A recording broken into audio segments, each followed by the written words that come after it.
direct. Got it. Thank you. Great. So you'll see in Miro, there's 2 spaces as well, and we're in the boundaries on the right side, the orange room, and I'll share screen in case you don't want to go in there.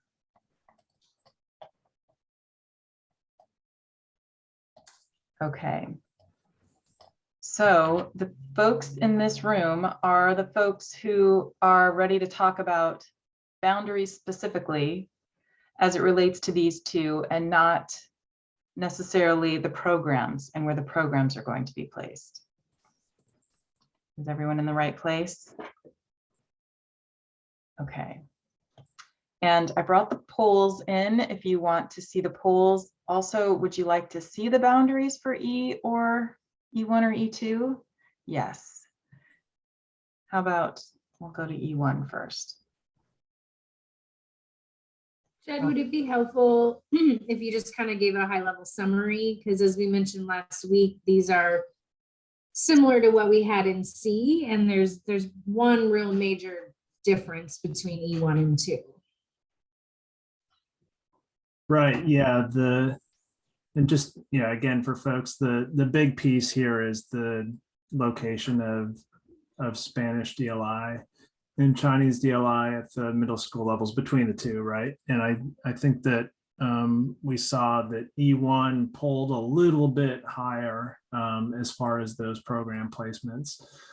And then we also talked a little bit earlier about the program placement at the K-5 level for Spanish DLI 2, which you'll see on this map is Lent showing as all Spanish DLI, and Atkinson being a neighborhood slash Spanish DLI program like it is right now. So what we have seen come in from folks that have done the homework around boundary pieces is a few specific comments around some of the things that folks see on this map here as far as the change areas.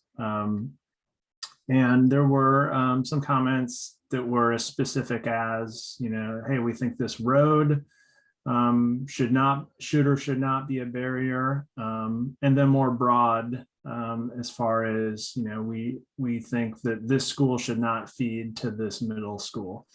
And so I think maybe just to set the stage a little bit for folks with respect to this map, it's been, I think, a while since we've looked at one of these maps together. And I just want to talk about what you're seeing as far as the change areas go. So really high level, we're looking at colored areas that are the middle school's attendance areas. And I just want to point out that first off, like Harrison Park and Kellogg, like those colors are pretty darn close to each other, and I'm sorry about that, but it's a little bit of an orangey tint to the Harrison Park attendance area versus more purpley for Kellogg. So we're going to make sure that that's more distinct in future maps. But so those are the colors that are underlaying. You also see those orange boundaries, which are the existing elementary school boundaries, K-5 boundaries there.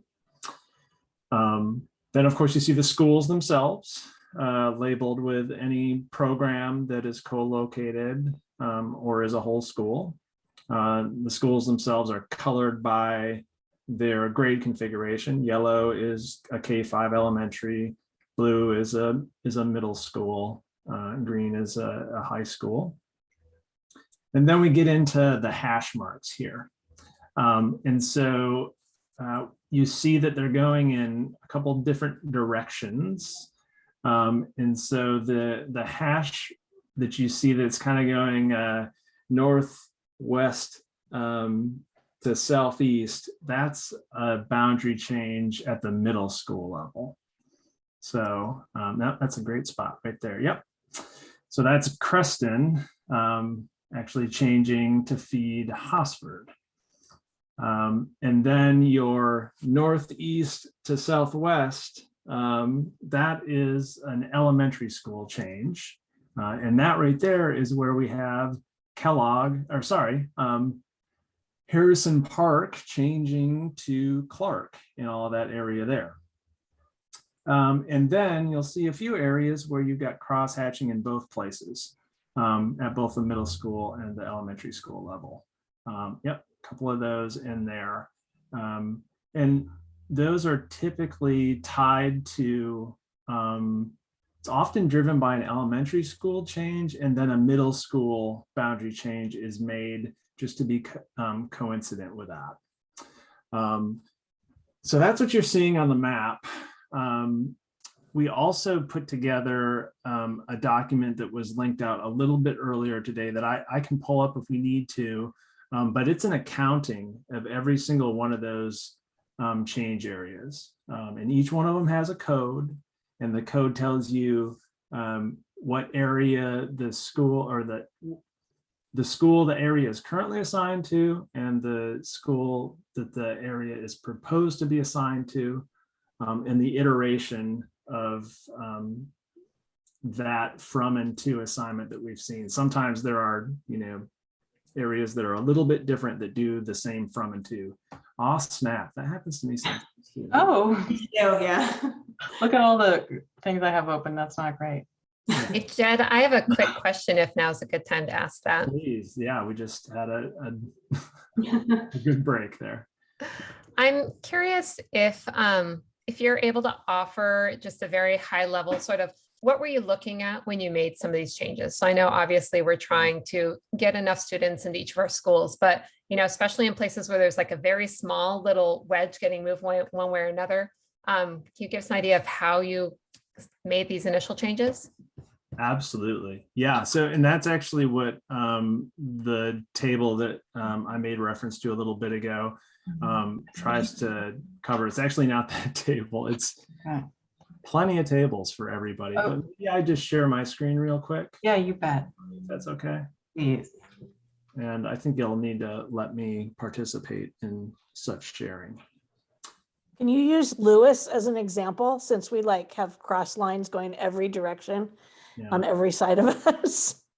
So let's take a peek here at this accounting of the change areas. And Sheila, I think to your point, the very first column, and folks are seeing this, primary justification, why we were doing what we were doing for each of these change codes. So you see that enrollment balancing rules the day on many of these, but there are some sort of compactness, which I would say is, where we heard from folks like, that's a really bizarre area to be feeding to this particular school. Like, why not square that off? So we have a few that show up as being for compactness really only. We have some that address walkability. So that's about not crossing major roads. And then we have some that do kind of both of those things, right? It's both about enrollment balancing and walkability, or it's both about enrollment balancing and compactness. It does both of those things. I'll also say that, in these descriptions here, which talks about the geography of each of these, we also make reference to a case where there was a change made at the elementary school level, but we needed to also make a then corresponding change at the middle school level. So it was really probably more the elementary school change to help with enrollment balancing that was the main impetus for that change, but then we also needed to do something for middle school. That's also the opposite too. We see that there are sometimes changes at the middle school level to get better balance, that then we need to make a change at the elementary school for that consistency. You have a hand raised, Lisa? Do you have a question about this directly? Yeah, I kind of do, because I'm a parent of my daughter goes to Arleta, and so my question about that is, when you're changing these elementary schools, a lot of these kids walk, and a lot of their, like when you say walking abilities, my daughter can't even walk right now because she has to pass the big road, so I bring her to school every day. But when you are changing these elementaries and talking about walking distance, like I just want to remind you that like a lot of these students do walk, and I do see them walking. So when you're changing like these just, putting these kids at other schools, just like, yeah, keep in mind that to make sure that there is walking, they're able to walk to these schools. So I just wanted to put that in there. So I was thinking about that. So sorry. Yeah, I appreciate that, Lisa. And sometimes it's a bit of a challenge too, because we'll see that, when we're trying to create better walkability, then we can create an enrollment balancing issue, right? We'll not have as many kids in a certain area going to a certain school that we had hoped for to meet, some of the targets that we're looking for there. So there's this tension that we run into across these different justifications. Jed, can I ask you a question?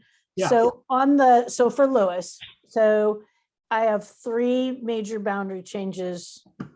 That one is whole school, but then when we talk about, for instance, one group that's going to Woodstock, then their trail isn't Lane anymore, right? Their trail then becomes wherever Woodstock is going. Okay. Right. Yeah. So when we get to the point, will you be able to actually like write just how you did this one, but sort of the next tier? Because in explaining to my community, I'm going to need to be able to be like, you're on Henry and you're from Henry to Woodstock, you're going to Woodstock. So now your schools are going to be X and Y. And if you're here, your schools are going to be here and here. I mean, some is just Whitman, which will go to Lewis. So that's pretty clean in terms of explanation. But the other one for me is a little, I'm not sure where I'm sending people Yeah. to the next level for middle school and high school, right? Yeah, absolutely. Yeah, Okay. yeah. And I think, we're looking at that area that's LW, WSO1, right? And SWHSO1, right? Yeah. So that current feeder pattern, right? You've got students that, were first going to Lewis and now would be at Woodstock if they're at the K-5 level. If they're a 5th grader this year, and this takes effect for the 2023 school year, they would be looking at going to Hosford, is that what that, instead of- okay, now I'm there, okay. Thank you. I wasn't sure what all the letters were. Perfect. Yeah, and on that sheet that we're gonna hope to do some accounting of not only the changes that we've got now, but what we'd like to maybe change with these changes, is always making sure that we've got that 2-letter code for the from school and the to school in each of these areas.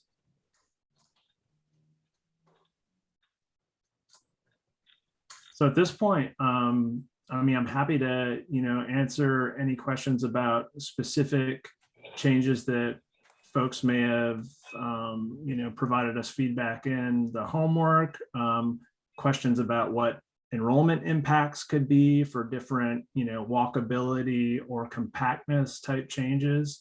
I will say that, in the racial equity impact, we're seeing pretty good enrollment above 270 at the elementary school level, which I think is a big concern of folks with these current boundaries right here. So there's been a fair amount of work to try and do that enrollment balancing. And that's why I think you see that as a primary justification. Like that's the justification for most of the moves. But there could be good reason to think more about walkability or compactness. Jed, with that said, and to continue that conversation on that little Woodstock from Lewis to Woodstock and then to Hosford, Yeah. and I would imagine that area is to increase the neighborhood program of Woodstock or Hosford. Yeah, that's right. So yeah, we got some feedback about the Arleta boundary in particular, and to try and do some squaring off of that for both compactness and you can see how it's more squared off here. Right, but from there's a numbers perspective, and then there's the walkability, and if I mean, Henry is like literally 1 block from Lewis. And then, we're making our K-5 students walk 7 blocks to Woodstock. And the proximity to Lane and then going to all the way to Hosford is quite a trip, in terms of making the numbers work. Yeah, absolutely. That is definitely a trade-off there. I know that area quite well. I know what you're talking about. Yeah.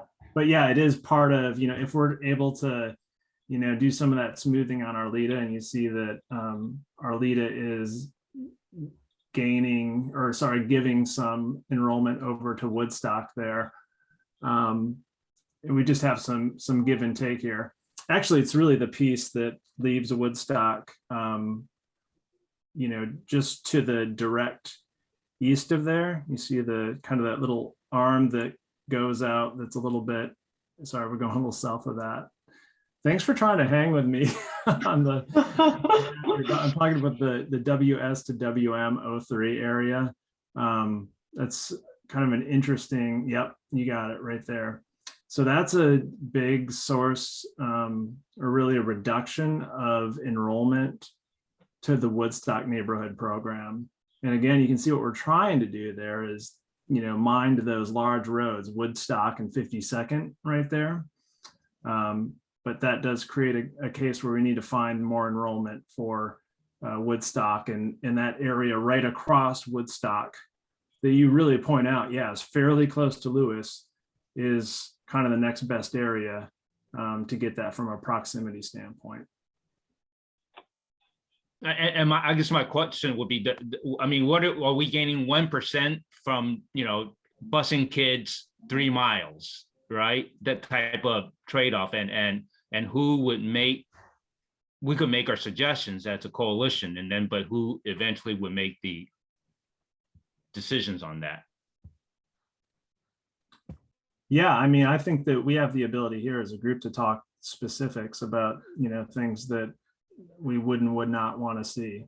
And similar to, how there's some polling that's going on with the program pieces, we would have some different boundary considerations to look at that we would do some polls around that include, changes like you just talked about. Like we could push that back, and we probably need to make some other changes to revert Woodstock closer to what it is right now, to get that enrollment up.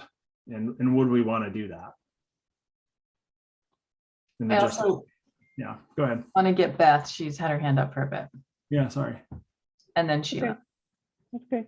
I was wondering about the thought process with Cesar Chavez, because I think that's been one that I've marked on numerous maps, and I've also I read the comments today from other coalition members.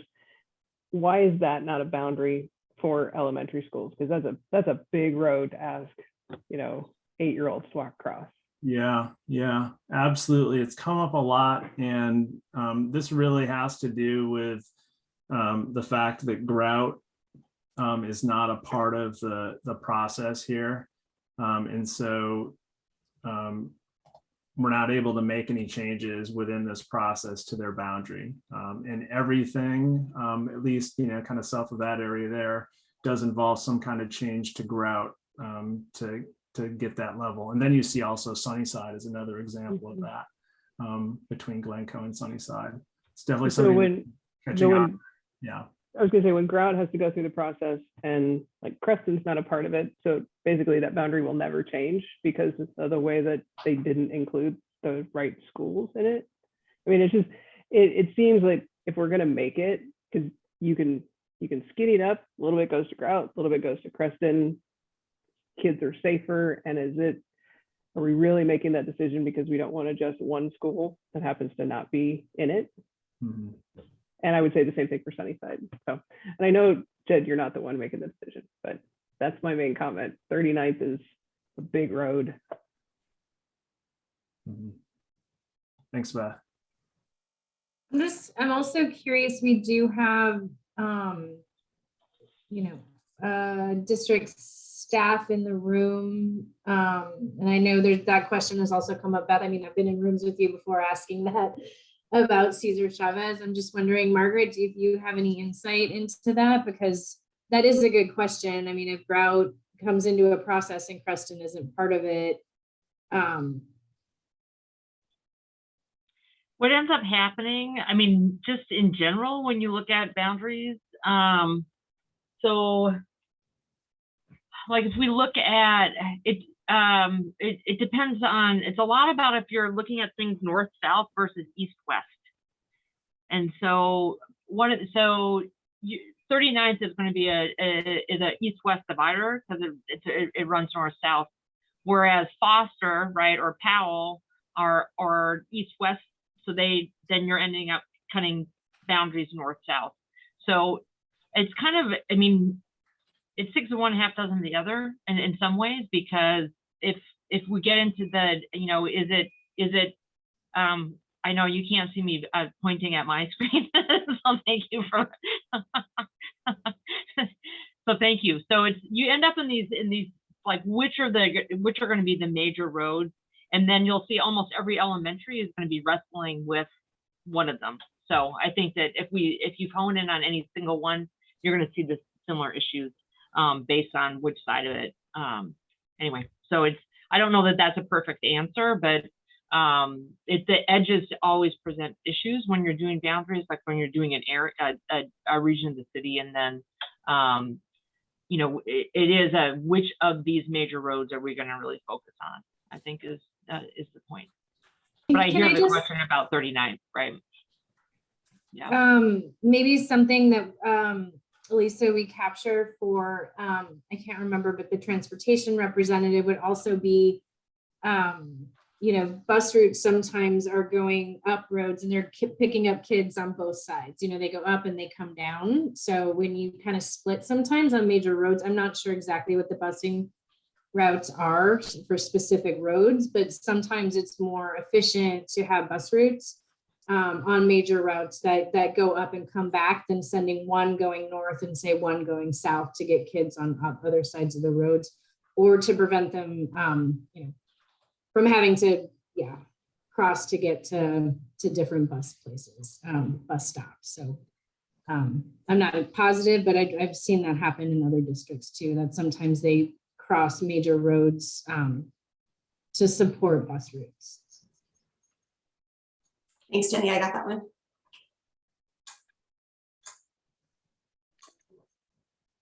So I had a question, just because. Hold on, please.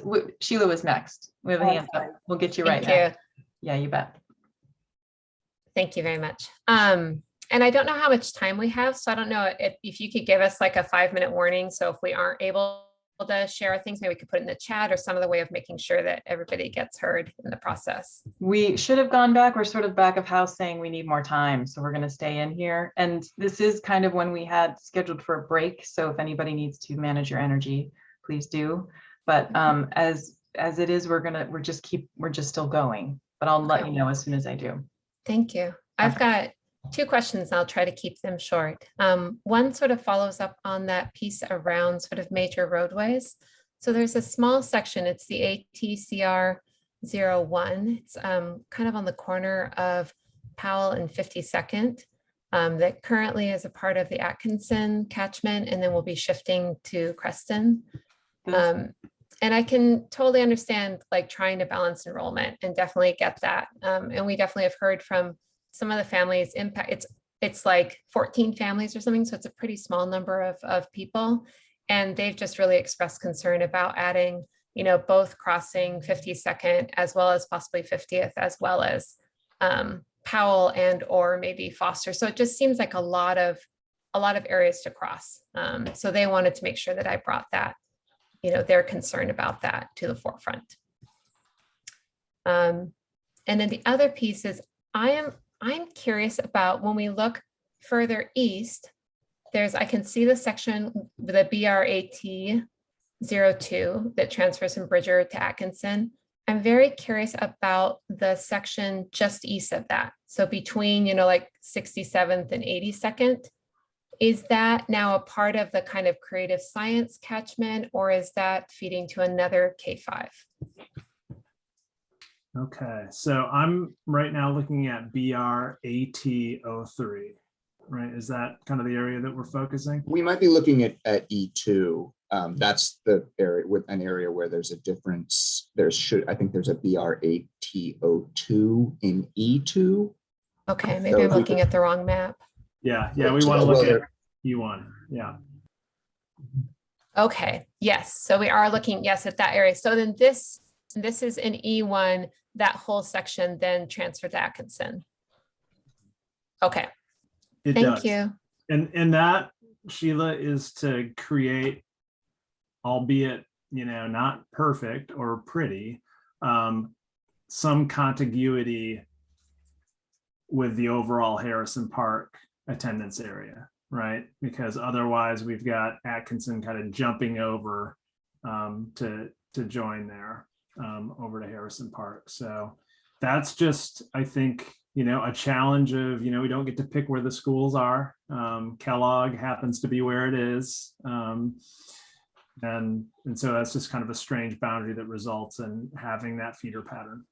Yeah, I definitely we'll get pushback, I think, from families who live close to there. That's definitely something we've heard, but I think people will understand. So thank you for explaining that. I'm going to mispronounce your name. Is it Gendre? You had your hand up earlier. Do you have a question? Or Gindra? Gendre. Gendre, do you have a question? Yeah. She may have had to step away for a minute. Okay, how about Kathy? Hi, thanks. I appreciate that we're having sort of the conversation. I just wanted to bring into one of the things that doesn't come into, like when we're just looking at streets and areas, is also maybe community, especially housing centers that have historically been in a part of, and they've built a community and a lot of resources. So I can use like the Naya Generations housing that was built on the other side of 82nd, it's like 5 blocks from Marysville. It is crossing 82nd, but that's a sort of center that we've, staffed and have a lot of supports already built for. So when they transition, if it ends up going to that talent, like how are we going to help that community have those same resources and those connections and the community support that has been built for them? I just don't want them to get lost in sort of the shuffle if they're, because it takes a lot of support. And since that is a housing just for our Native American families that we're centering, that's a huge shift. It's like 4 apartment complexes going that historically we have a lot of support for. So I don't want them to be like lost, especially moving into a dual language, if it becomes a whole school DLI, how do their needs still stay centered? And there's quite a lot of needs. So I'm also wondering, could we just maybe carve out so that they still stay in where they have, community, they have staff that are on site. We have Native American staff that we have hired, that kind of stuff to keep them support. And also in Kellogg, where we specifically hired a Native American teacher to be the discipline coordinate, like student services at Kellogg, and now they would technically not be there anymore. So those kind of things, just wanting to look at not only streets, but also communities that we're changing boundaries to. That's You're on the map, you're right in the area that. Is this right? Yep, right in there. And I think it's it's at like center, or not, it's not very far in, it's like 86th, 85th. Yep, I know where you're talking. Yeah, so just close. Yeah, and that's an interesting area from a boundary change standpoint, as we talk about, a whole school Spanish DLI with a possible opt-out for families that are in that boundary being able to maybe opt over to the Marysville neighborhood program. So I think that change in particular, MVLT02, is one that we'd really need to consider. Like, is that needed with this whole school model? Right. I guess that's my point. And is it just another hoop for parents to like navigate when they already have a lot of stuff that they're dealing with? So anyway, and could it be, maybe does part of it go? Also, one of the things though, my other thought is maybe they would be happy if they got busing, because that's been a thing too, is, sometimes transportation, and they're not far enough away from Marysville to get a bus. Maybe they would get transportation to Lent, which could be a positive for the community. So I just want to see. I'm not sure. It's always really tricky if you're right on that mile border. I love this feedback, Kathy. That's the super specific stuff that is so helpful. Crossing 205 is different than crossing 82nd in terms of transportation. So that is a interstate, so which is different than a boulevard. So we really work hard to have transportation in place for so that students are not crossing, especially elementary students are not crossing an interstate. Lisa, you have your hand up? Yeah, I just want to, what Kathy said, I wanted to touch base about that a little bit because I'm an advocate in when you're tearing apart all of this stuff, it's affecting a lot of, my students too, because I've been working with pretty much all of these schools and I have students in all these schools.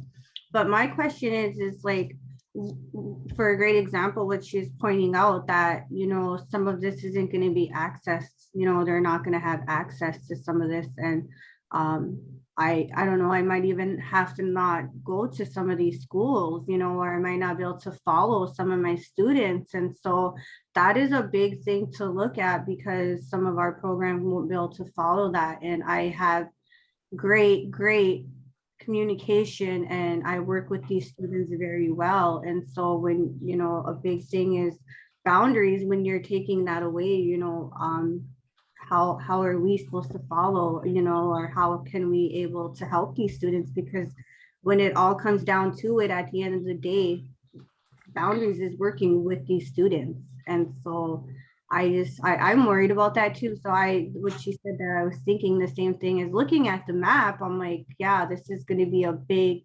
thing if some of these get broken up. And, I just wanted to put that out there. So thank you for making me think about that, Kathy, because that is a big thing to think about.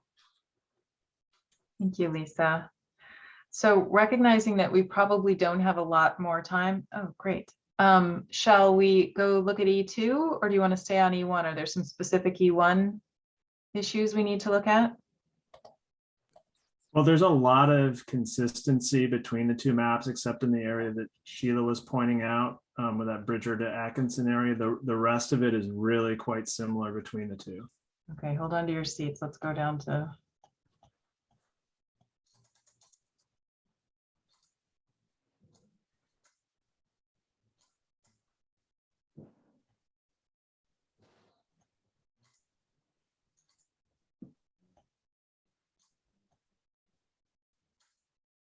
Yeah, so you're seeing, I think that the biggest things that jump out to me just from the cross-hatching there is that, with Lent feeding to Harrison Park, like that's a pretty large change area there that you see just to the east of the Marysville to Lent change area that we had just been talking about. Yeah, so that area there, that's a big change area. The rest is fairly similar between the two.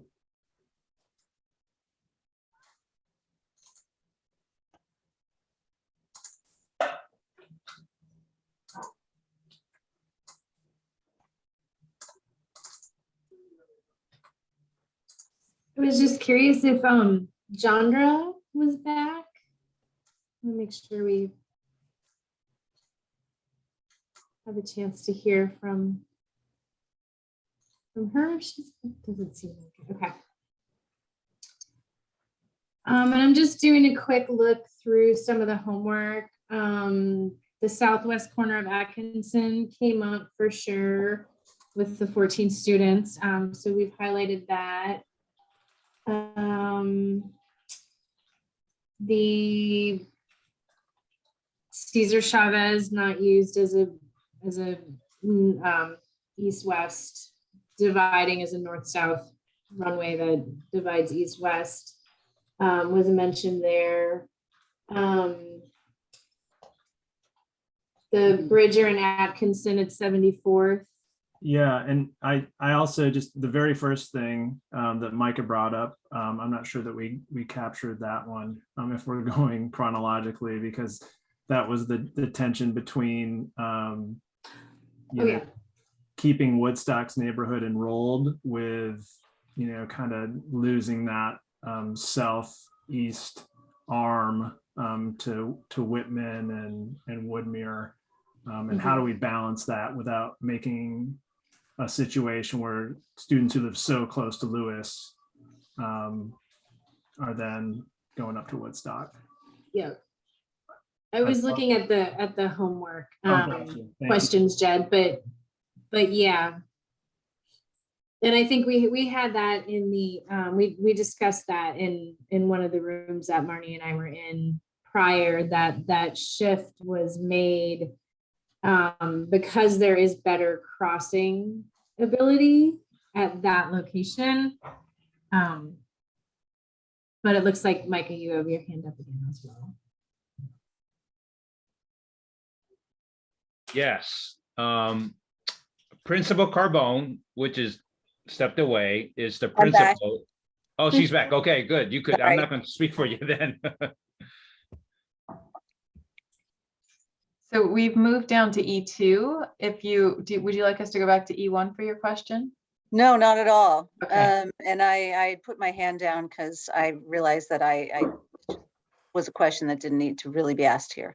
It was about Grout and Sunnyside. I was unclear about the fact that they're not in this, and that sort of just really surprised me because I don't really understand how we can be solving a puzzle with a big chunk in the middle that can't be touched. So I was just curious about that, but I realize that you might not have the answers to that or be able to speak to that, so I can certainly ask that question and elsewhere, but I was just surprised by that.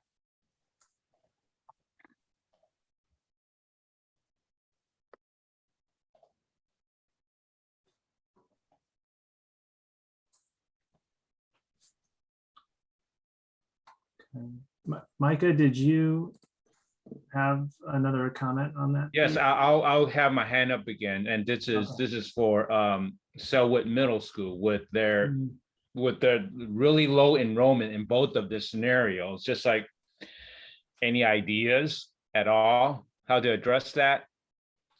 Yeah, I do have ideas, and it's got to do, at least with this current feeder pattern here, it's got to do with the Lewis attendance area, right? And we're seeing that it, I think right now, is kind of near that 270 mark.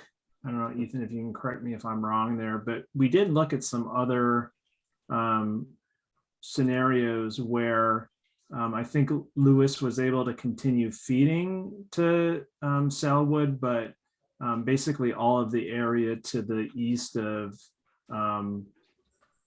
52nd was part of a different elementary school, assigned to a different elementary school, and then feeding over to Lane for the middle school. So that reduces enrollment at Lewis. And so it's kind of caught in the middle, right? If you're trying to balance between the two middle schools, you might find yourself in a place where you're really reducing down enrollment at Lewis to achieve that.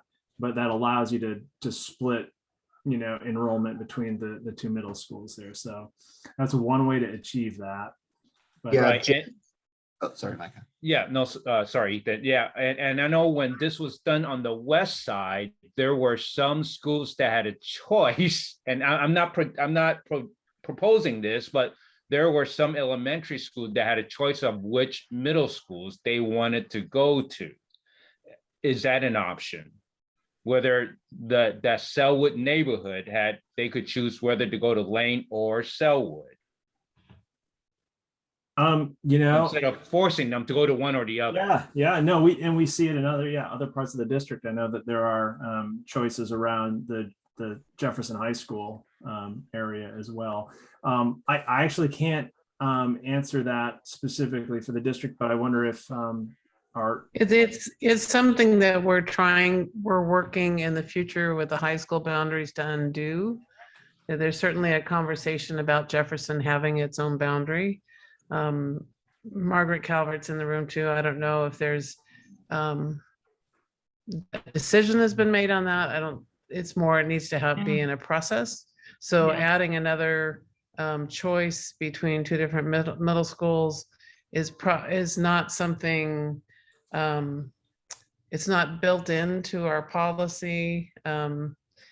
I think, Margaret, you were here when the Jefferson one occurred. I was. And Yeah.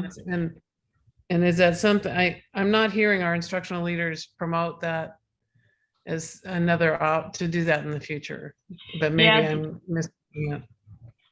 Yeah, it's challenging for sure. If there is, Jefferson does have dual assignment zones, and it's very complicated. And communication is really challenging. And so I think it is, you know, I lived it for over a decade as the principal, and it was challenging to communicate and to navigate. Jefferson is a little different because it's the dual enrollment, you know, it affected a lot, touches a lot of high schools. So it's Grant and McDaniel and Roosevelt and Jefferson. So there's four schools there that are engaged. So when you're looking at spaces where there's flexibility, I think we have to go back to is the sense to have you know, what are the sort of operating you know, theories of action that we're looking at, and how important are clear feeder patterns. And so I think that's, you know, it's not something explicitly laid out in this process, and it's a pretty complicated thing to introduce, I guess is what I would say. So before we go to Deanne and Gendre, yes, how would you feel about a vote? If you could choose between E1 or E2, would you be able to do it right now? And if you could just put it in the chat, yes or no. Could we vote right now? Let's just get a quick pulse of whether you feel strongly about E1 or E2. And so the question is just, would you feel prepared to vote on it? Yes or no?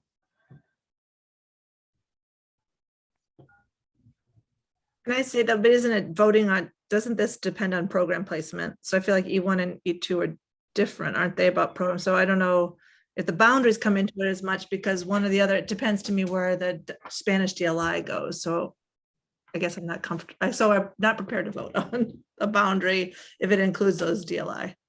So it's just between the two. What do you think about the boundaries? The other group is talking specifically about program placement. So just thinking about the way that the boundaries are laid out between E1 and E2, is there one that's rising over the other? Could you vote on it? Just looking at boundaries. Well, I think for some of us here, it's the same, right? E1 and E2 is the same for us. Okay. So there isn't a strong leader between the two. Does anyone feel differently? Does anyone say, oh my gosh, E2 is the one? Okay, so let's keep our discussion going then. So Deanne, you were next. So Claire, to speak to the west side, or Micah, the one area on the west side that the elementary is allowed to choose is Bridal Mile, and they have a very small encatchment area, very much like this little boundary that we have here, the Hosford, that gets to choose between Robert Gray and West Sylvan. And that's the only one on the west side that I'm really familiar with, but it's literally like 2 streets that are 3 blocks long, and it just happens to be how they've been placed.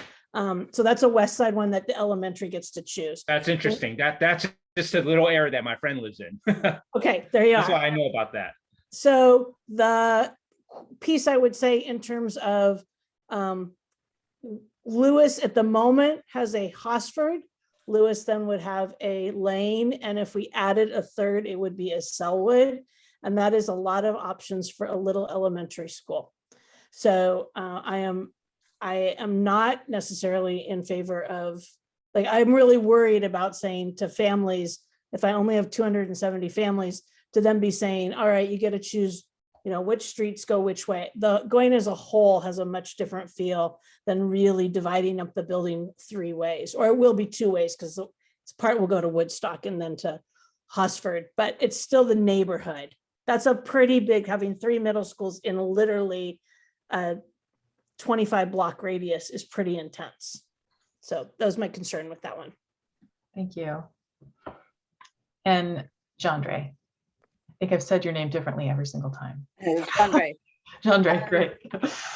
So I'm just wondering how much discussion or analysis has gone into if Lewis moves to Lane, previous to Selwood, I was the principal at Lane, to how that might impact their Title I status, which I don't know, it seems to me that it very well could, and the potential for them to lose their Title I status while at the same time having a devastating impact on Selwood. So I just wondered about that Title I consideration.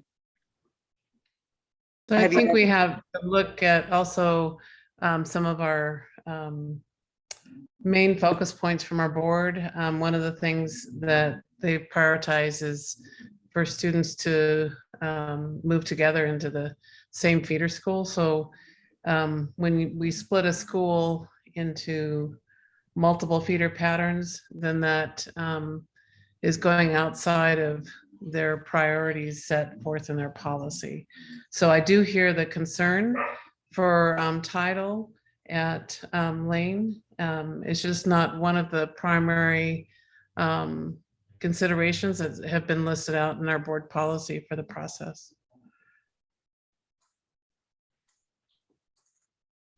So if we talked about impacts to Black and Native American students, would any of your discussion change? Are you talking to me? All of you, everyone, that if we're looking at these boundaries for E1 and E2 with that focus.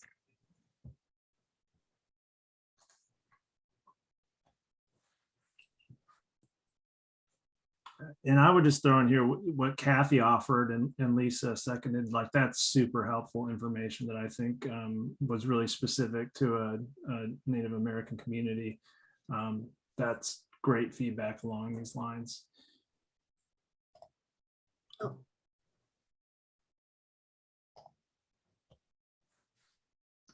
Okay, let's see, we had Michael first.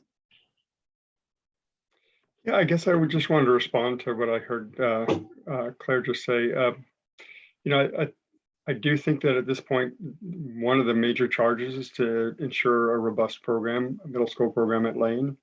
I would propose that we have a pretty robust program right now, and that the loss of title status would really demolish that program. And so, although it's not explicitly said that looking at title status would be one of the criteria, I do think that right now it's a primary ingredient that allows us to have, a relatively small school, but I think a very robust program for the students that we currently have. So I think I would recommend that we really do track the impacts on the demographics of our community to make sure that the existing Lane community isn't actually harmed by boundary change that changes the demographics, or we may move more kids in, but it may result in actually an overall funding loss, which would be a programmatic loss for our community. So I wonder about looking at using 52nd Avenue as a boundary.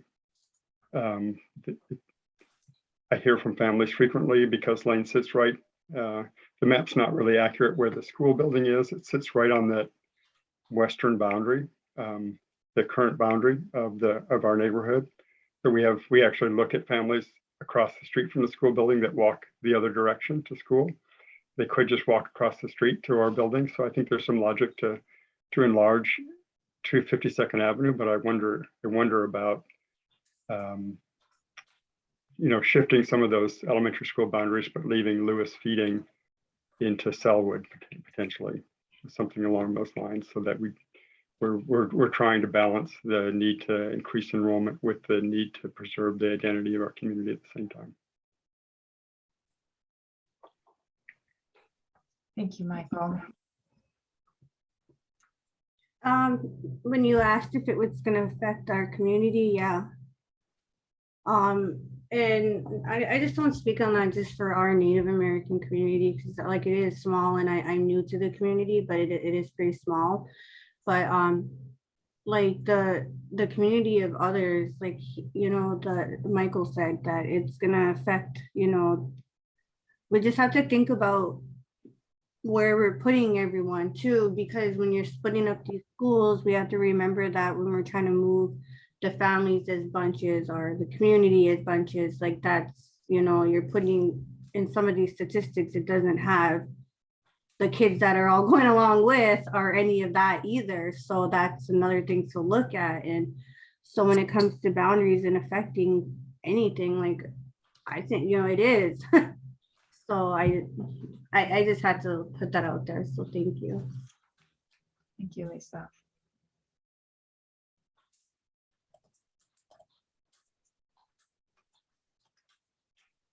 There you go. Okay, Sheila, there was actually a couple of questions from you in the chat. So the first one, is there any history benefit of having some areas have two options? Were you speaking to the conversation we were having before about the? I made the comment before, but I feel like that conversation answered that question. Okay, great. So then the next one is, what does PPS mean by robust? So maybe Claire or Margaret, can you speak to that? There's more to that question in the chat. So I'll start and then hopefully Margaret can finish.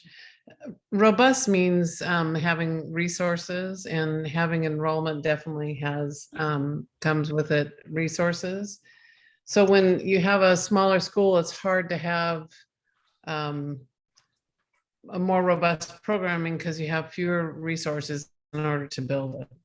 And so, Margaret, I'm thinking more in allocations and how I work with a budget, but Margaret, maybe you can speak more on a school level, what that means to having resources that with the number of students. Yeah, so certainly because our resources primarily flow with students, right? Like it's based on enrollment. We can make some adjustments to that general pattern, but the vast majority of funding is by student, right? So if you think about robust, I think about one way to think about it is the breadth of programming that can be offered, right? So are you able to, at a middle school level, for example, offer music and art as electives, right? And do you have enough students to have a teacher, and then you're not working with, you know, parts of a schedule, right? So that you can have a teacher working full time at one site offering a variety of classes. So that's part of what I would say is a degree of what robust means, is breadth of programming. So is there a breadth of programming that could be offered?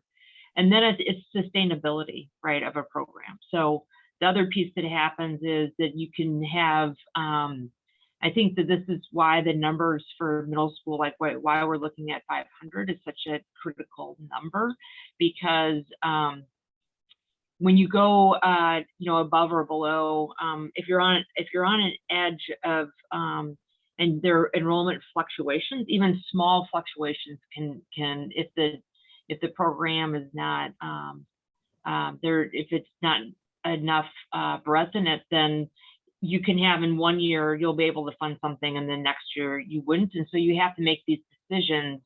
Are you going to sustain something over a number of years, even if the student interest is low or you don't have the enrollment that supports it?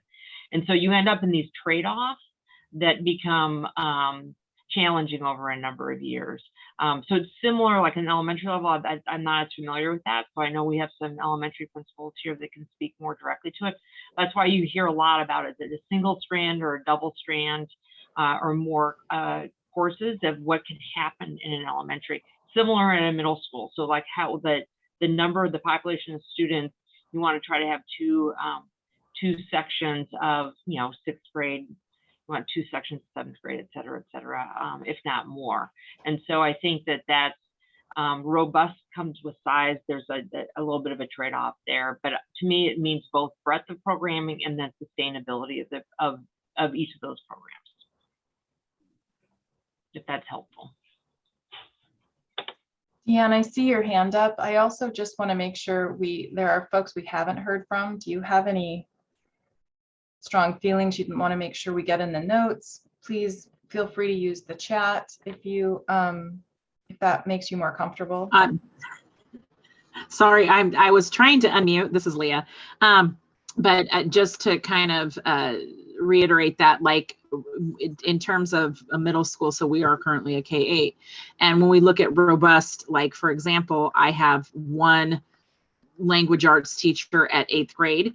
And so that means we have 4 sections of 8th grade language arts. And, you know, we cannot offer, if you have a student who may do better with a different style of teaching, or you know, has some conflicts with other students in a smaller middle school like we are right now, you have very limited options. And so all of my 8th graders have to have the same math teacher. All of my, you know, 8th graders or 7th graders only can have this language arts teacher. And I think sometimes when you look at robust, it's providing students with, you know, what is a better fit for them, as well as teachers, right? You want to mix up students. You don't want to have kids with the same students all day, because you're really preparing them for high school. And it's also looking at what elective opportunities that you can offer, and just, you know, that's a piece where we're limited by what we have available. 2 periods a day, you know, that's really what we do offer, is 2 periods a day. We do electives with middle schoolers.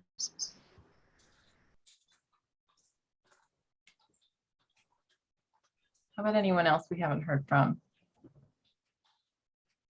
Michelle. Yeah, just as a follow-up to programming, when you have a school that has a DLI program, does that mean that the neighborhood kids get less programming because their funds are dedicated to DLI classes?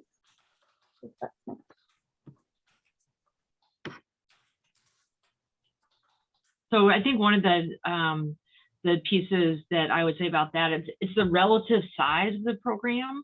And this is, so I think there's been quite a bit of discussion about, is it 1 section or 2 sections?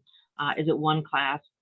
We've been saying strands, I think, is the language we've been using most consistently. And so there's it's a relative size is important. And if they're 2 fairly close in size, as far as student population goes, then you're not seeing trade-offs. But if one is significantly larger than the other, then you see trade-offs across the programs within the building. And so I'll just pause there and see if there's if any of the principals want to share their perspective. But that's the general notion of sort of where the trade-offs are in terms of what does the academic programming look like at a specific site. And please let me know if that wasn't, like, if there's a follow-up question, if that was not sufficient as an answer. And I see the question from Beth there. And so, yeah, that's a really good one. And I think we're looking at are we looking at E2 right now? Yes, this is E2. Do you want to look at E2? Yeah, so the question that Beth raises is how can we, you know, maybe help bolster enrollment at Hosford via Mount Tabor or Kellogg. And an area that I start to look at is where the Richmond school is right now.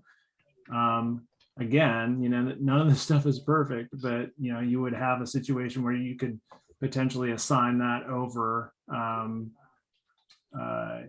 into Abernethy in this case, and then over to Hosford as well. Now, there's kind of an issue there with being able to, you know, make that adjustment between the elementary schools, because Abernethy hasn't been in this process. But from a middle school to middle school standpoint, that is an area that could change to help with that balance. I think there's also work that could be done in the Creston area as well, but you would need to help maintain Creston and its enrollment through probably some cascading moves from the east, where there's actually going to be a little bit more enrollment at the K-5 level available to help with that. So again, at the elementary school level, it gets tricky, right? Because we don't have Grout or Abernethy at the table, but from Hosford to Kellogg, there's opportunity there to make some changes, at least at the middle school level. And then we just need to think about what that means from, like, potentially split feeder situations if we're not able to make those elementary school changes.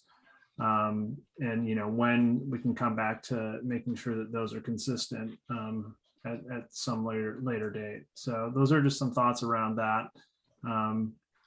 Yeah.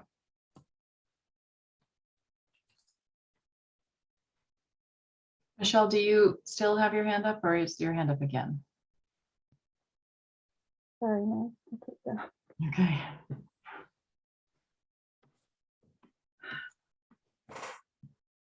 Anyone else have any other questions or concerns?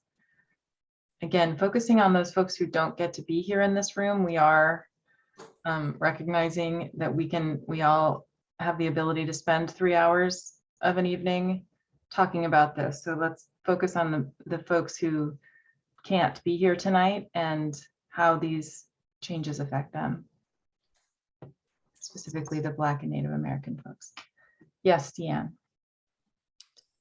So as painful as it is, I don't think we can do our boundaries based on Title I. And I'm sorry to my colleagues, but having been a principal in 2 other buildings that were Title I at one point and lost it due to the neighborhoods changing. And if you look at the Whitman and Lewis neighborhoods, they are truly changing in terms of socioeconomic in the types of housing that is being built, which then will bring in a different socioeconomic level, which will then drive the Title I program guidelines. And that is going to affect the building. And so I think looking at if we're looking at really raising enrollment and programming, I mean, the district is going to need to provide some support. And typically when this has happened, when I have been in buildings and have lost Title I, the district has come and helped sort of redefine how we structure our programs to best support the community that we have that is growing. And I think that's really an important piece.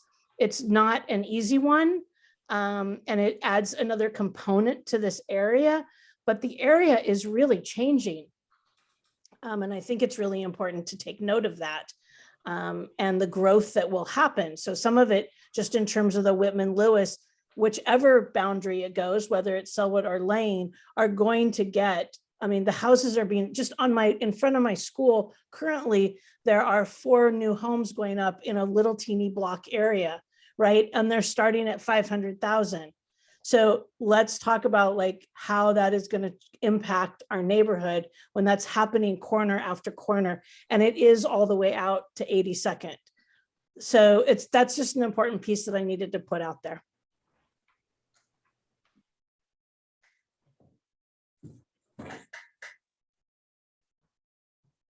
Thank you.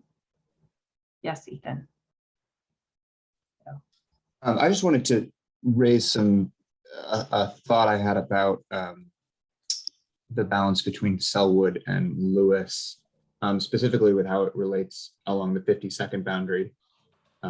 In just looking at Selwood being under by 100 students, it's around 400 right now, and Lane with all of Lewis in there, still only being 50 students above 500. You might get into a situation where you've,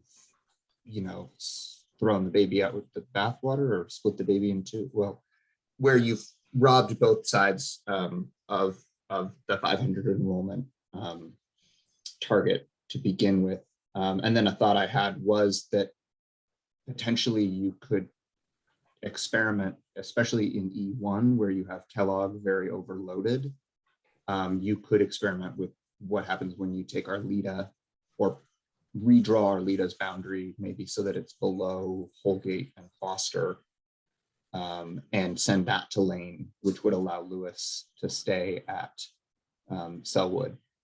I don't, there's no one from Arleta right here who, I don't know who could speak to how that would affect the community there. But just from kind of a pure numbers and geography, it potentially could work.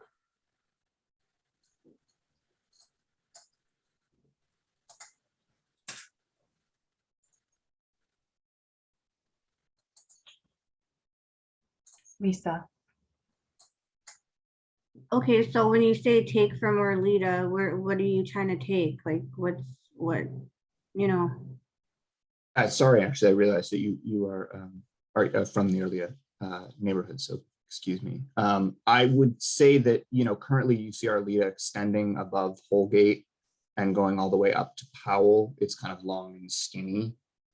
You would probably, this is partly in terms of walkability and just kind of compactness, having anyone from north of Holgate go down to Lane, having to cross Holgate and Foster is a bit much, but you kind of have a natural triangle there along between Foster and not 52nd, but it's that maybe 62nd and Woodstock there, that kind of that shoe, the triangle. That's I'm talking about actually the whole thing. So it would go all the way down to the Lane boundary. Yeah, and then over. And so you could just, in terms of enrollment, that would be room to move around. But it potentially could get you an Arleta program that's healthy enough, a Lane program that's robust enough, and then sending Lewis back to Selwood.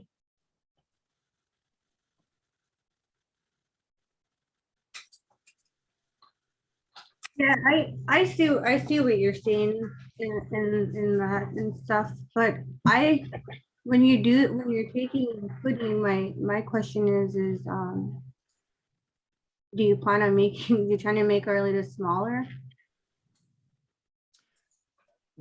Ideally, no. You would try to make it, maybe you would basically flip, and this is all just speculation, but you could flip the south part of Marysville below Foster to Arleta, and then slip the area north of Foster in Arleta to Marysville. And how that shakes out exactly. So you have that kind of square there, and then Foster divides Marysville and Arleta.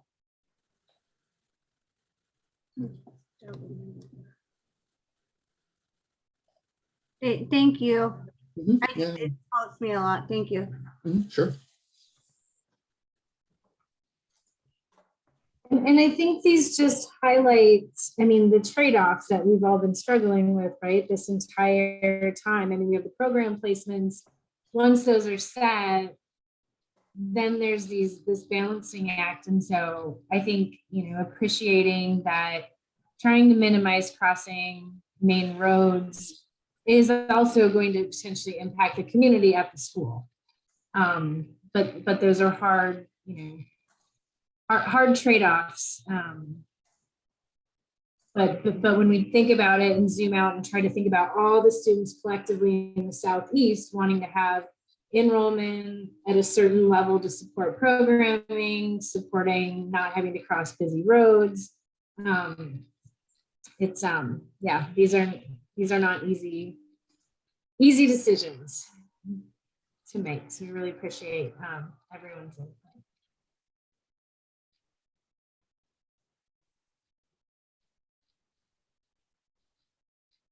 How about folks we haven't heard from?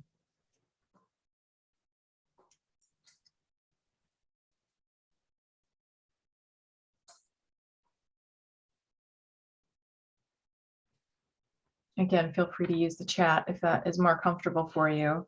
Also, it is 8:30. We have been going at this since 6 o'clock. Would you like a break? Yes? Okay, how about we take a 5-minute break and I'll talk with the other room and see how they're doing, and just turn off your camera and mute yourself and stay in this breakout room, and I'll figure out what's going on. So we'll meet back here at 8:36. That sound okay? Okay.